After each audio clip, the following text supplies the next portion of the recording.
Alors, on continue notre travail sur la figure de Victor Hugo comme poète engagé. Alors, vous avez ici un portrait de Victor Hugo à 20 ans, et ici, vous avez un portrait de Victor Hugo à 80 ans.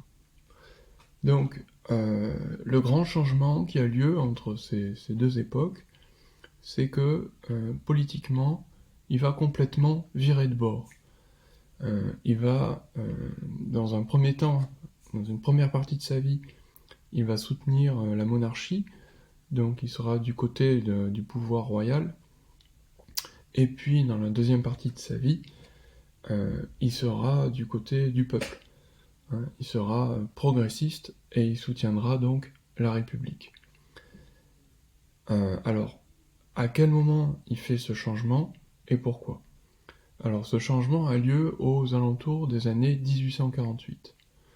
Pourquoi en 1848 ? Eh bien parce qu'en 1848, il y a un mouvement en fait de révolte du peuple, qu'on appelle aussi la révolution de 1848, et cette révolution est écrasée par le pouvoir royal de façon très violente, et cet événement va choquer tout simplement Victor Hugo, et à partir de là, il va y avoir une prise de conscience sur le plan politique.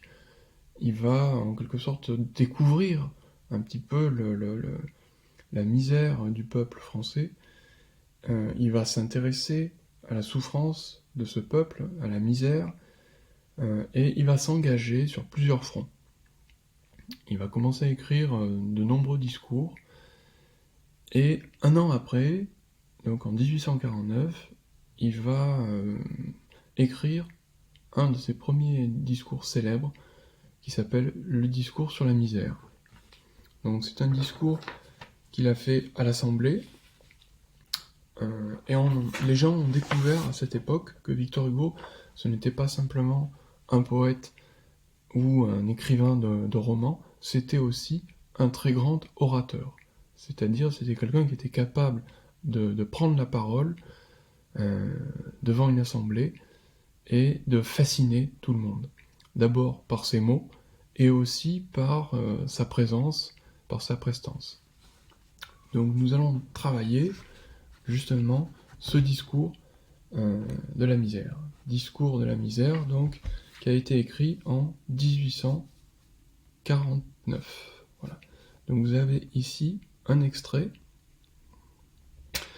Je vais vous envoyer donc ce document en PDF.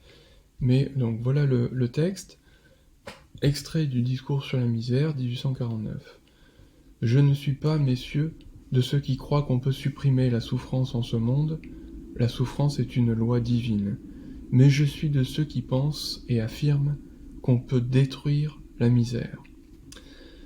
Donc voilà, vous avez le déroulement ici du texte, et à droite, vous avez quelques questions. Donc d'abord, analyse de l'énonciation.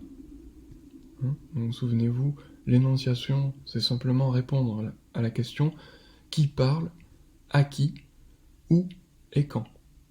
Donc vous allez essayer de répondre à ces 4 questions. Ensuite, vous allez réfléchir à la deuxième question, qu'est-ce qui fait l'efficacité de ce discours ? Et notamment en montrant que l'auteur procède dans son discours comme s'il faisait une enquête objective. Vous allez regarder un peu comment procède Victor Hugo dans son discours. Vous regarderez aussi la figure de style, je ne dis pas, il revient à plusieurs reprises, et ensuite vous vous intéressez à la description qu'il fait de la misère. Comment est-ce qu'il décrit la misère dans son texte ? Et enfin, quelles sont les 2 émotions que vous percevez dans le discours ? Donc voilà le travail à faire, je vous l'envoie en PDF, et la prochaine fois je vous en enverrai le corrigé. Voilà.